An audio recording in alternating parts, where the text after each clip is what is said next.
Well, it's a serious and life-threatening disease that many pet owners don't even know about. Dr. Ruth Roberts from Sundog Cat Moon is here to talk about bloat, what it is, and the symptoms associated with it. First, one would assume bloat, similar to what we have, a lot of gas developing in the stomach, feel uncomfortable. You start to feel uncomfortable, a lot of pressure. Similar to our animals? It's actually in animals, it's specifically in the stomach, whereas for us it may be through the entire GI tract. And certainly they can have that experience as well, which is not comfortable, certainly.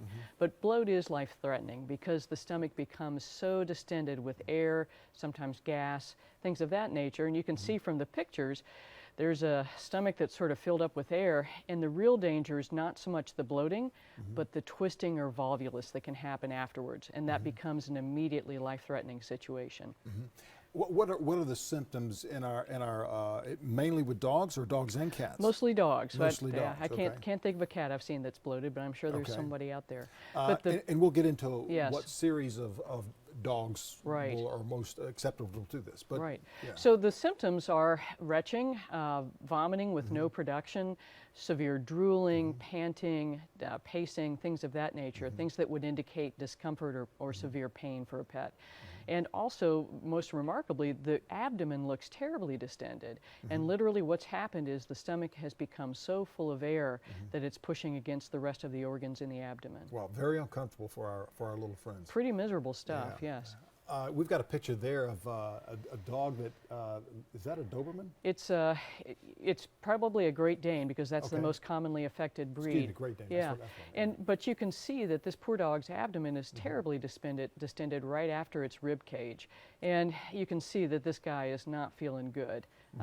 So he's on some monitoring equipment because one of the most serious side effects of the volvulus part of bloat or gastric dilatation of volvulus is that you cut off blood supply to the stomach and also impinge the vagal nerve, which also helps the heart know what to do. So Okay. that's part of why it becomes life-threatening so quickly. So things start to get confusing in the body of the dog, especially larger dogs? Especially large breeds. So Great Danes are sort of the biggest breed that we think of with bloat, but any of the larger breeds, all the way down to the standard poodle. Bloat can happen in any breed, even the small breeds, and the risks seem to go up for the other breeds as they get older.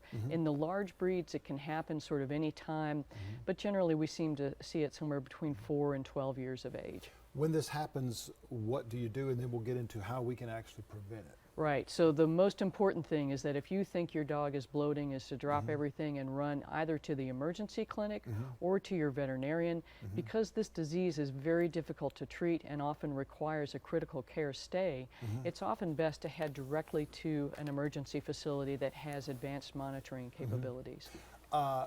You were saying the symptoms. One was panting. Well, all dogs pant to a degree, Right. but you're noticing excess panting. Excess panting, anxiety, pacing, can't get comfortable. Those are the sorts of things.